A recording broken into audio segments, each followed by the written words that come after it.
My name is Lynne Sharman. I'm here because I had a transvaginal mesh in 2011.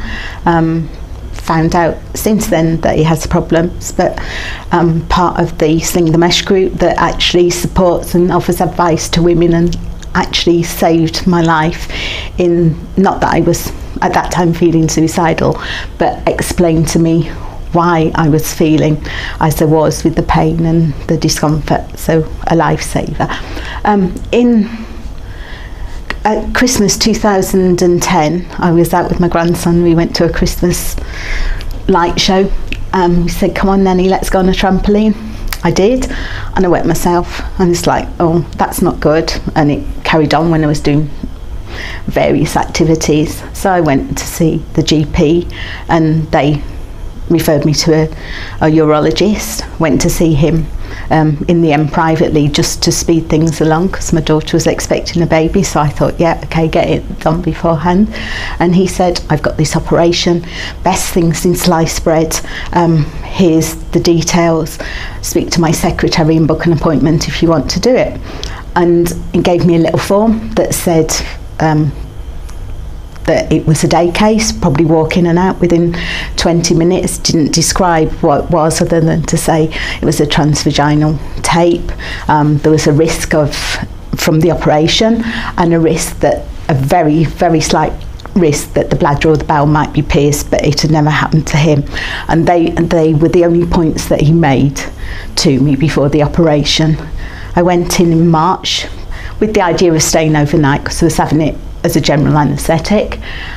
Woke up in absolute agony, never felt pain like it, and that got worse as the anaesthetic and everything wore off. I went in on the Wednesday. Eventually I came home on the Saturday for an overnight case, and the pain eased if I stayed in bed and did nothing. So life became sort of taking painkillers, doing a little walk, going back to bed, no housework, no dog walking.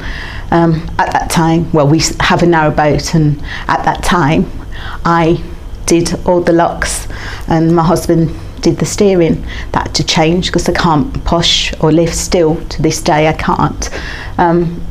Didn't really get any better, and I remembered at some time that the consultants had said they would refer me for physiotherapy. So I phoned the hospital and said, could I have it? Went along, saw the physiotherapist. She gave me some exercises, and it helped a little bit. And then we went on a holiday that had been pre-booked, and I came back and she said, "I've done some research, I think you need to do it yourself. I think I realise what the problem is, and until that's sorted I can't help you." So went to see the physio. Went home, started reading, but there was very little back in 2011, because you put in TVT, you got tapes, but videotapes, nothing that seemed to refer to it. But then I found something and went to my GP, a lady, who said, "Well, okay, you know more about it now than I do. Where do you want to be referred?" And she referred me to a consultant in Basingstoke, who said, "Well, I do know about it, and I do know that there is problems with it, but I'm not prepared to help you. You need to go and find somebody who's more experienced."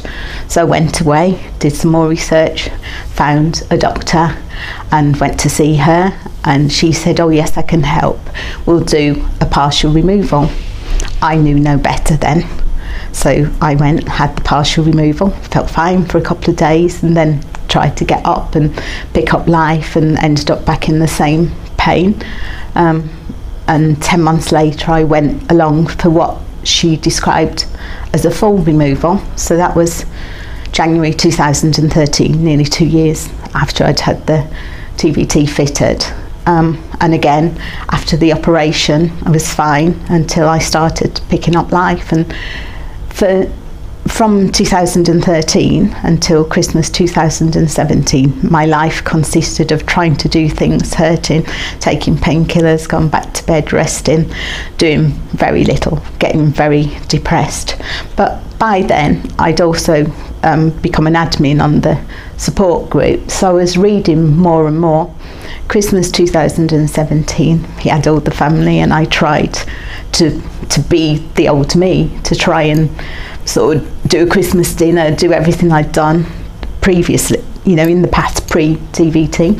And at 8:30 I was in agony with contractions basically, and went to bed, left them all having a good time. The next day was on the group, and I don't talk about me, I support other people, but you might find it hard to believe, I don't talk about me. And that day I did put Christmas was pretty rubbish. I went to bed in pain, and the lady who runs Sing the Mesh phoned me within 5 minutes and said, you do realise that your consultant doesn't do a full removal. What she claims to be a full removal is not.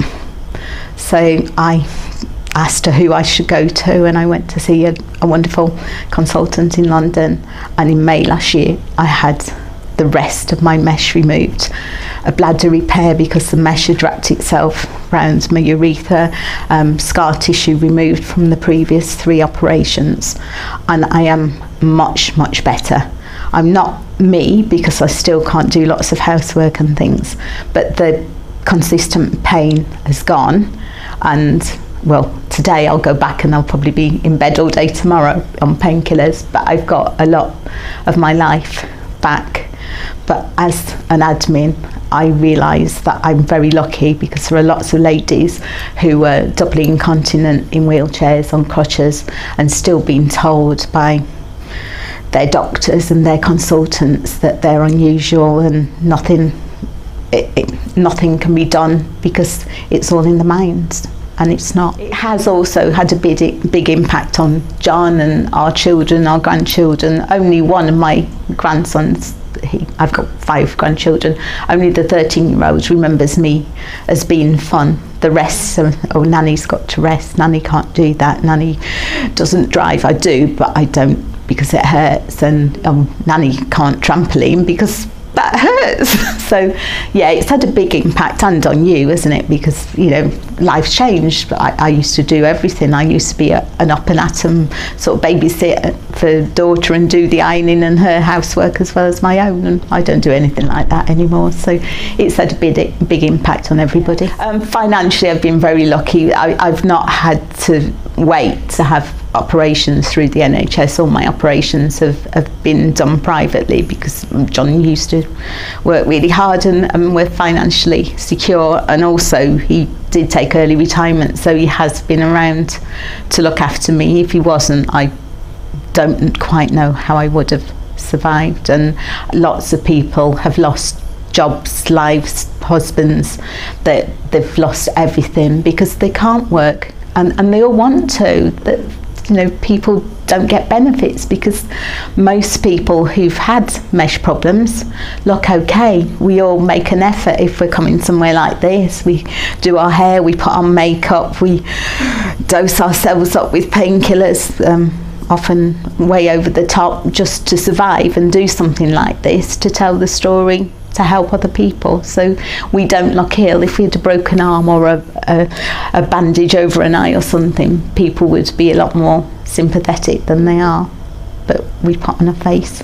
My hopes for the future is that mesh will be banned. It's currently suspended, and that ladies and men who are struggling with hernia mesh, women and men as well, can actually be helped by consultants who are fully trained, not people that are experimenting. We've all been used as guinea pigs enough, and I want that to change. And there are old-fashioned methods for ladies with incontinence, such as autologous sling and copper suspension, and the surgeons all need to relearn those, not to use mesh because it's a quick fix, except it isn't. It destroys lives.